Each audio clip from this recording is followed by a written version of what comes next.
ఇక హైదరాబాద్ లో మరో 2 కొత్త ఫ్లైఓవర్లు అందుబాటులోకి రానున్నాయి. ట్రాఫిక్ చిక్కులకు చెక్ పెట్టేలాగా హైటెక్ సిటీ ప్రాజెక్టులో భాగంగా కూకట్పల్లిలో 2 ఫ్లైఓవర్లు నిర్మించడానికి తెలంగాణ ప్రభుత్వం శ్రీకారం చుట్టింది. కూకట్పల్లి వై జంక్షన్, ఐడియల్ చెరువు ప్రాంతాల్లో ఫ్లైఓవర్ల నిర్మాణం కోసం భూసార పరీక్షలను అధికారులు ప్రారంభించారు. ఏడాదిన్నరలో ఈ ప్రాజెక్టు పూర్తి చేసేలా హైదరాబాద్ మున్సిపల్ కార్పొరేషన్ అధికారులు టార్గెట్ పెట్టుకున్నారు. ఇక ఇదే అంశానికి సంబంధించి మరింత సమాచారాన్ని మా ప్రతినిధి నుమాన్ అందిస్తారు. నుమాన్,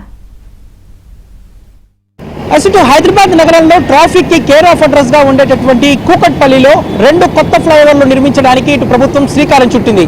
ఒకటి కూకట్పల్లి వై జంక్షన్, 2 ఏదైతే ఐడియల్ చెరువు. సో ఈ 2 ప్రాంతాల్లో కూడా ఫ్లైఓవర్లు నిర్మించడానికి ఇప్పటికే ఇటు ప్రభుత్వం చర్యలు చేపట్టినటువంటి పరిస్థితి. అందులో భాగంగానే ఇప్పటికే ఇటు ఐడియల్ చెరువు ప్రాంతం వద్ద ఆ సాయిల్ టెస్ట్ పనులు కూడా ప్రారంభించినటువంటి పరిస్థితి ఉందని చెప్పొచ్చు. నిత్యం ట్రాఫిక్ కి కేర్ ఆఫ్ అడ్రస్ గా ఉండి ట్రాఫిక్ పద్మవ్యూహంలో ఉండేటటువంటి కేపీహెచ్బీ కానివ్వండి, కూకట్పల్లి కానివ్వండి, కూకట్పల్లి వై జంక్షన్ అంటే మాత్రం ఇటు వాహనదారుల వెన్నులో వణుకు పుడుతుంది. ఎందుకంటే గంటల కొద్ది పడిగాపులు కావాల్సినటువంటి సిచ్యువేషన్ ఉంటుంది. సో ప్రస్తుతం మనము ఏదైతే ఐడియల్ చెరువు దగ్గర ఉన్నటువంటి కొత్తగా నిర్మించనున్నటువంటి ఫ్లైఓవర్ నిర్మాణం పనుల దగ్గర ఉన్నాము. సో ఇప్పటికి ఇటు సాయిల్ టెస్ట్ పనులు కూడా జరుగుతున్నటువంటి సిచ్యువేషన్ ఉంది. పిల్లల కోసం కూడా ఇప్పటికి ఇటు తవ్వకాలు కూడా చేపట్టినటువంటి సిచ్యువేషన్ అయితే ఉందని చెప్పొచ్చు. సో చెప్పండి అన్న, ప్రధానంగా ఏదైతే కూకట్పల్లి అంటేనే ట్రాఫిక్ అంటేనే కూకట్పల్లి అలా మారిపోతున్నటువంటి పరిస్థితిలో ఇటు సీఎం రేవంత్ రెడ్డి ప్రత్యేక చొరవ తీసుకొని సో ఇక్కడ ఏదైతే 2 ఫ్లైఓవర్ నిర్మాణం చేపడుతున్నారు. సో ఎలా కూకట్పల్లి ప్రాంతంలో ఉన్నటువంటి ఈ ట్రాఫిక్ సమస్యను దృష్టిలో పెట్టుకొని పెద్దలు గౌరవనీయులు బండి రమేష్ గారు ఇచ్చినటువంటి వినతి పత్రాలతోటి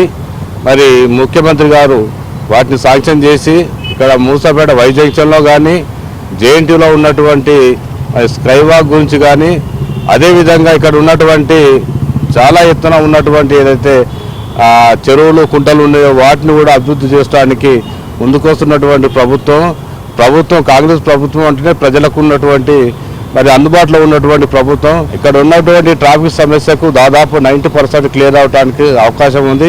అదే కాకుండా కూడా మొన్ననే ఇక్కడ నల్ల చెరువు ఇనాగరేషన్ చేసినప్పుడు కూడా ముఖ్యమంత్రి గారికి బండి రమేష్ అన్న గారు మరి ఒక వినతి పత్రం కూడా ఇవ్వడం జరిగింది. ఇదే రోడ్లో ఉన్నటువంటి మరి రెయిన్బో విస్టా దగ్గర కూడా ఫ్లైఓవర్ గురించి కూడా ఒకటి ప్రతిపాదన ఇవ్వడం జరిగింది. ఇలాంటి పనులకు మరి ప్రజలు కానీ ప్రతిపక్ష నాయకులు వాటి సహకరించి అభివృద్ధికి అందుబాటులో ఉండే విధంగా మేము ప్రయత్నం చేయాలని చెప్పి కోరుకుంటున్నా. మనం చూడొచ్చు, ఏదైతే ఈ ఫ్లైఓవర్ అందుబాటులోకి రావడం వల్ల మాత్రం ఈ ప్రాంతవాసులకు ఎంతగానో ఉపయోగం ఉంటుందని కూడా ఉన్నటువంటి స్థానికులు చెప్తున్నారు. ప్రస్తుతం మనం చూస్తున్నాము పిల్లల కోసం ఏదైతే తవ్వకాలు జరిగాయి. సో ఇదంతా కూడా దాదాపు 400 మీటర్ల లోతు మేర మొత్తం కూడా సాయిల్ టెస్టులు పనులు జరుగుతున్నటువంటి పరిస్థితి ఉందని చెప్పవచ్చు. సో ఈ ఫ్లైఓవర్ కానివ్వండి, ఏదైతే ఇటు కూకట్పల్లి వై జంక్షన్ దగ్గర కానివ్వండి, అదేవిధంగా ఇటు మనం చూస్తున్నాం ఏదైతే కైతలాపూర్ రూట్ నుంచి ఏదైతే మాదాపూర్ హైటెక్ సిటీకి వెళ్ళడానికి ఇది ఒక షార్ట్ కట్ మార్గం. సో జేఎన్టీయూ వద్ద ఏదైతే ట్రాఫిక్ ఒత్తిడి పూర్తిగా ట్రాఫిక్ ని తగ్గించడానికి కూకట్పల్లికి నేరుగా వెళ్లకుండా డైవర్ట్ చేసే విధంగా ఈ ఫ్లైఓవర్లు ఎంతగానో ఉపయోగపడతాయంటూ కూడా ఇక్కడ ఉన్నటువంటి ప్రాంతవాసులు చెప్తున్నటువంటి పరిస్థితి.